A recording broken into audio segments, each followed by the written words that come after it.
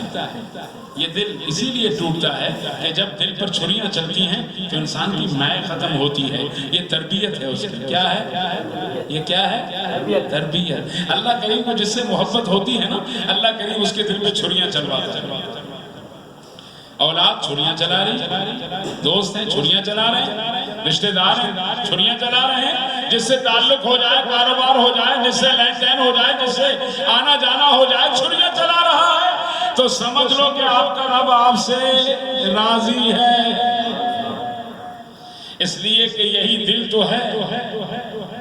اللہ کریم کی بارگاہ کے قربان جائیں. دنیا میں جب کوئی برتن ٹوٹ جاتا ہے، دنیا میں جب کوئی برتن تو اس کی حیثیت ختم ہو جاتی ہے، اس کی اہمیت ختم ہو جاتی ہے. برتن ہے، مٹی کا برتن ہے، ٹوٹ گیا، چلو جی پھینکو پڑے. کوئی بھی چیز ہے ٹوٹ گئی تو ختم. لیکن اللہ کریم کی بارگاہ اس کے قربان جائیں، یہ واحد وہ دل کا برتن ہے جو جتنا ٹوٹے گا اس کی قیمت اتنی بڑھے گی. اللہ کریم نے فرمایا، اے میرے حبیب، اے میرے بندو، تم مجھے فرش پہ تلاش نہ کرو، تم مجھے عرش پہ تلاش نہ کرو. نہ میں فرش پہ ہوں، نہ میں عرش پہ ہوں.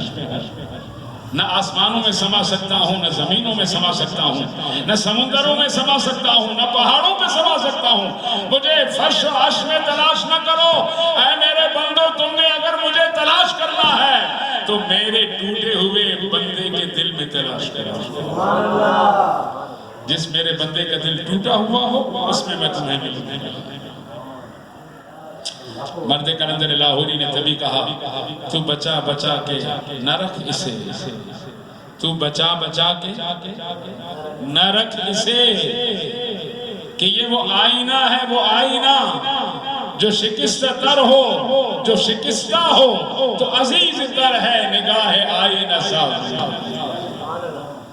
یہ دل کا آئینہ جب ٹوٹتا ہے، کرچی کرچی جب ہوتا ہے تو پھر اس میں میرے رب کریم کا مسکن بن جاتا ہے. اللہ کریم اس دل میں آ جاتا ہے. اسی لیے پھر مولانا روم رحمت اللہ تعالی علیہ نے فرمایا، دیکھ لینا یہ اللہ کے ولیوں کے دل کرچی کرچی ہو چکے ہیں، ٹوٹ چکے ہیں.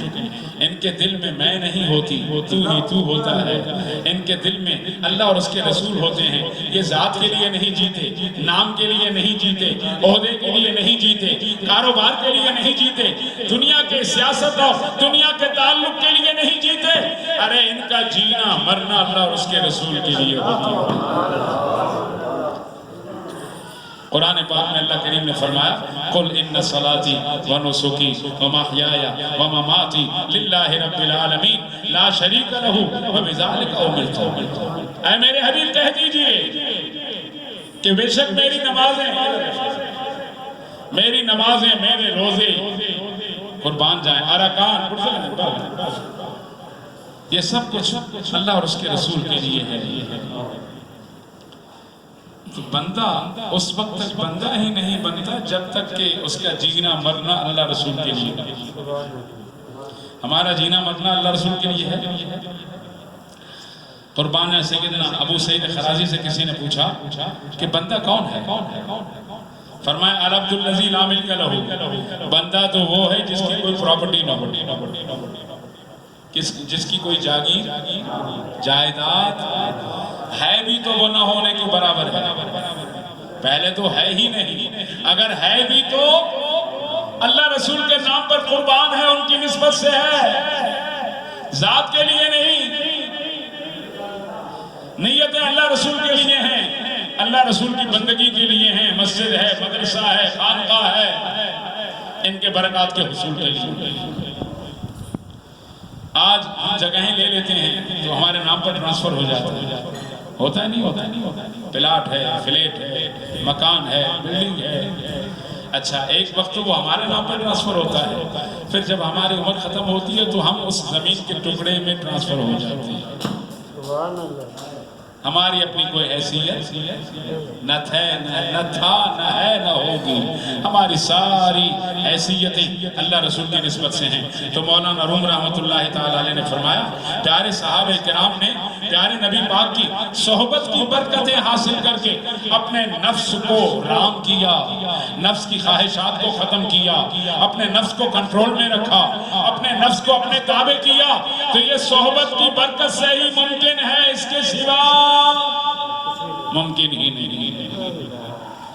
تو میرے آقا کریم علیہ السلام کے قربان جائیں.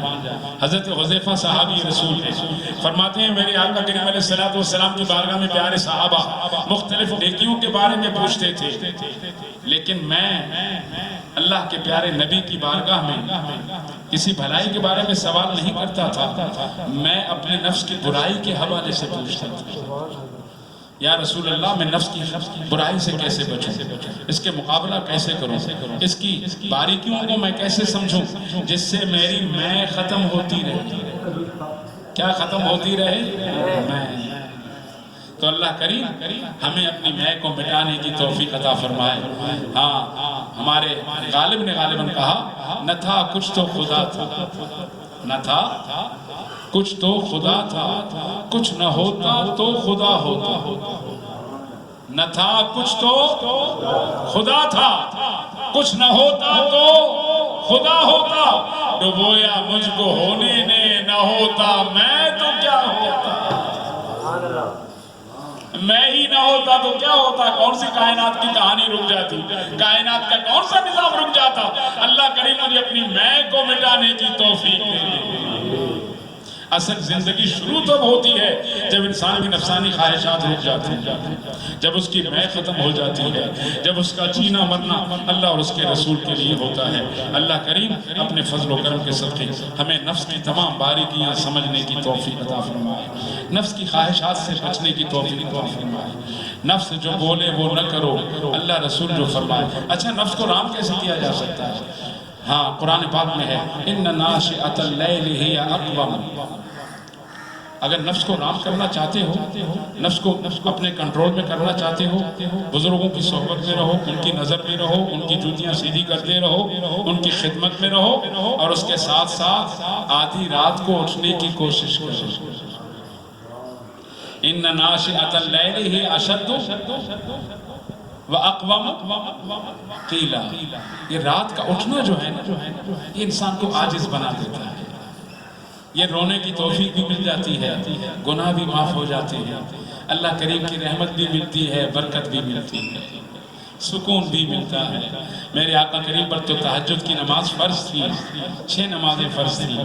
میرے آقا کریم نے رحمت للعالمین ہونے کے ناطے کہ کہیں میری امت پر مشقت نہ ہو، آدھی رات کو اٹھنا میرے محبوب کریم نے ہم پر فرض ہونے نہیں دیا. لیکن آج تک ساری برکتیں اللہ نے تہجد میں رکھی.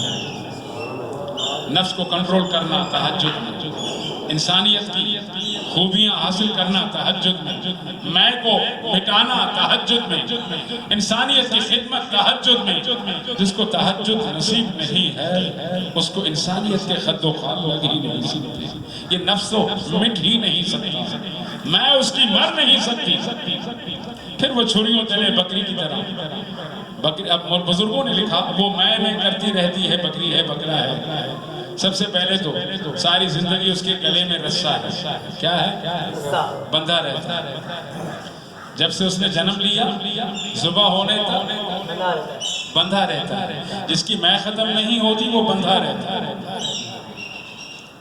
اس کے بعد چھری تلے آ گیا، چھری چل پڑی، ختم ہوئی زندگی اس کی. لیکن میں کی وجہ سے ابھی تک اس کے مصیبتوں کے دروازے بند نہیں ہوئے. چھری چل پڑی، زندگی ختم ہوئی. اب کیا ہے؟ اس کی کھال اتار. یہ میں کی وجہ سے کیا کروں؟ کھال اتار. اچھا کھال اتار دیا، ابھی بھی میں ختم، میں کا اثر ختم نہیں ہوا، اب کیا کرو؟ اس کا پیٹ پھاڑو، اس کی ہوجری نکالو، کلیجے کاٹو، پھیپڑے کاٹو، اس کے گردے کاٹو، دل اس کا چیرو، جان پٹی کرو، یہ سب میں کی سزا ہے۔ کس کی سزا ہے؟ ابھی بھی ختم نہیں، اب اس کو بڑے بڑے حصوں میں کاٹ کر الگ کرو، ابھی بھی میں ختم نہیں، اب اس کی بوٹیاں بناؤ، کیا کرو؟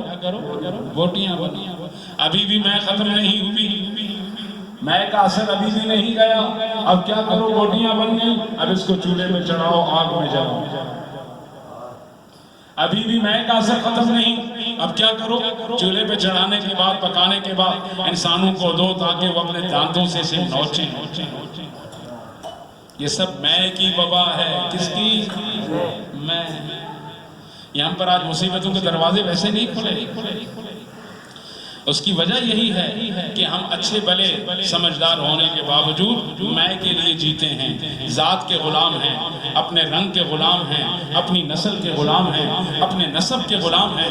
ہمیں اپنے ذات پر فخر ہے، اپنی دولت پر فخر ہے، اپنے گاڑی پر فخر ہے، اپنے مکان پر فخر ہے، اپنے عہدے پر فخر ہے، سیاسی پارٹی پر فخر ہے۔ ارے کوئی ایسا بندہ ہے جس کو اللہ اور اس کے رسول پر فخر ہو؟ اللہ رسول پر کبھی ہم نے فخر کیا؟ ہمیں تو سینہ چڑھا ہو کے چلنا چاہیے تھا، میرا کیسا پیارا رب ہے، جب میں سوتا ہوں تو میری حفاظت کرتا ہے، جب میں چلتا ہوں مجھے چلاتا ہے، جب میں کھاتا ہوں مجھے کھلاتا ہے، پیاسا ہوتا ہوں مجھے پلاتا ہے، میری ہر خواہش پوری کرتا ہے، بن مانگے مجھے دیتا ہے۔ ایسا پیارا رب ہے، مجھے اپنے پیارے رب کی کبھی بندگی کی نسبت پر فخر ہوا؟ بندگی کو تمہیں جانتا بھی نہیں، بندے بنے نہیں باقی سب کچھ بن گئے، یہی مصیبت ہے۔ بندگی کے شاہ فرید الدین عطار نے 7 درجے لکھے ہیں۔ کتنے درجے؟ بندگی میں سب سے پہلے طلب ہے، تڑپ۔ کیسی طلب ہو؟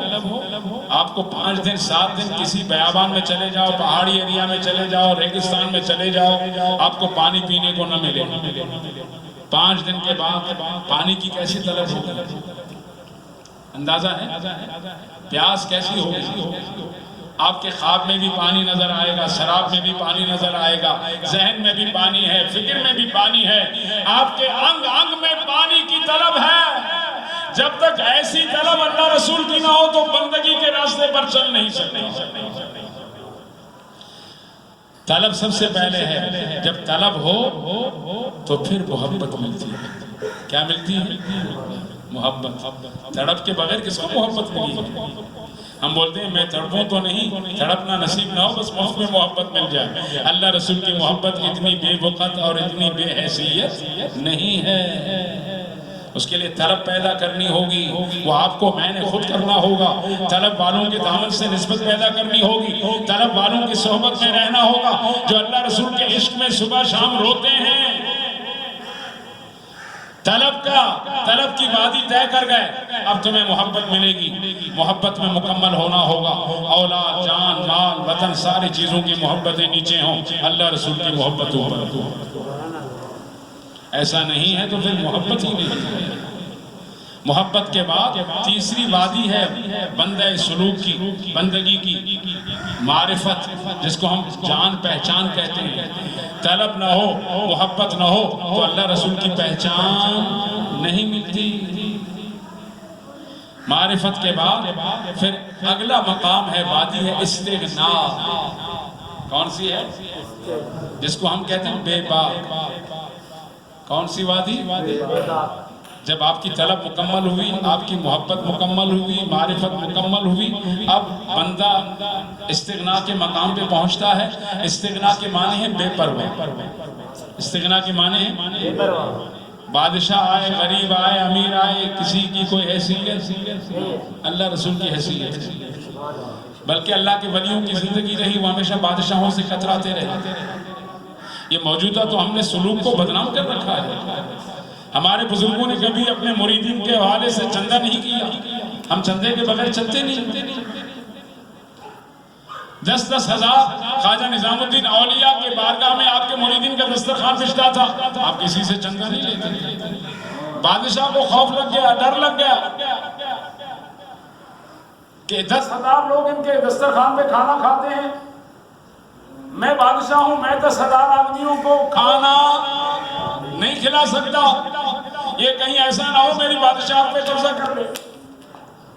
انہوں نے مارکیٹ والوں کو کہا کہ آج کے بعد خواجہ نظام الدین اولیاء کے مریدین کو آپ نے پیاز، آلو، ٹماٹر، سبزی یہ چیزیں دینی نہیں ہیں. مارکیٹ میں پابندی لگ گئی. کیا لگ گئی؟ پابندی.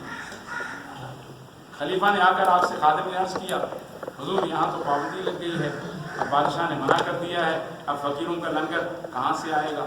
آپ نے فرمایا فکر نہ کرو، آپ رات کے 1 بجے سے لے کر طلوع صبح صادق تک، فجر کے طلوع ہونے تک یہ سامنے جنگل ہے، وہاں چلے جاؤ تمہیں ساری چیزیں مل. اب بادشاہ نے تو پابندی لگا دی. اب وہ خلیفہ تھے، ایسے عقیدے والے تھے، ایسی عقیدت تھی، ایسی محبت تھی کہ مرشد کے منہ سے جو لفظ نکلا ہے وہ بدل نہیں سکتا. رات کو 1 بجے اٹھے گئے تو دیکھا وہاں ساری مارکیٹ لگی ہوئی ہے، وہاں جو سبزی بیچنے والا سبزی بھی بیچ رہا، پیاز بیچنے والا، آلو بیچنے والا، گوشت بیچ، ارے بھائی کیا چاہیے، پوری کی پوری مارکیٹ اٹھا کے یہاں پہ رکھ دی. سبحان اللہ سبحان اللہ. جیسے ہی فجر کی آذان ہوئی خلیفہ صاحب ساری چیزیں خرید کے آ گئے. اب آذان ہوتے ہی پوری مارکیٹ غائب. رات کے 1 بجے سے مارکیٹ لگ جائے، صبح فجر کی آذان تک چلتی رہے اور اس کے بعد ختم. بادشاہ پریشان، میں نے تو پابندی لگائی ہے، کارندوں کو بلایا، ارے خواجہ نظام الدین اولیاء کا لنگر ابھی بھی بند نہیں ہوا. حضور ہم نے تو بند کر دیا ہے، یہاں لینے میں پابندی ہے، اب یہاں پر آپ کا کوئی خلیفہ لینے نہیں آتا، یہ کہاں سے لاتے ہیں؟ کہنے لگے پتہ نہیں. جب پتہ کیا گیا تو بادشاہ آ کے آپ کے قدموں پہ گرا، حضور مجھے معاف کر دو. آپ نے جنگل میں منگل بنا لیا. کیا کیا؟ جنگل میں منگل بنا لیا. ہمارے بزرگوں نے یوں ایک نظر دیکھا نا تو یہ پورا پلر سونے کا ہو گیا. تو یہ تھوڑی دیکھتے تھے کہ بھائی چندہ تو ہم نے ہر گلی نکڑ پہ سلسلے میں رکھا ہوا ہے. اللہ کریم ہمیں اپنے دائرے میں رہ کر اللہ رسول کے حوالے سے کوئی فرض نہیں ہے. لا یکلف اللہ نفسا الا وسعها. میں ساری دنیا کا ٹھیکہ میں اٹھا لوں نہیں، جتنی میری توفیق ہے، جتنا میرا بس ہے، میں اللہ رسول کی دین کی خدمت کروں، اللہ کے بندوں کی خدمت کروں. اس سے زیادہ کی مجھ سے پوچھا نہیں جائے گا، لیکن اس میں مجھے سچا ہونا ہے. کیا ہونا ہے؟ سچا. میری نظر کسی کی جیب پر نہ ہو، میری نظر کسی کے بینک بیلنس پر نہ ہو، میری نظر کسی عہدے دار پر نہ ہو، کسی امیر وزیر کبیر سفیر کے ذات پر نہ ہو، میری نظر اللہ اور اس کے رسول اور اللہ کے ولیوں پر ہو. سبحان اللہ. یہ ہے اصل سلوک کا سلسلہ. تو اللہ کریم ہمیں سمجھنے کی توفیق عطا فرمائے. آخر دعوانا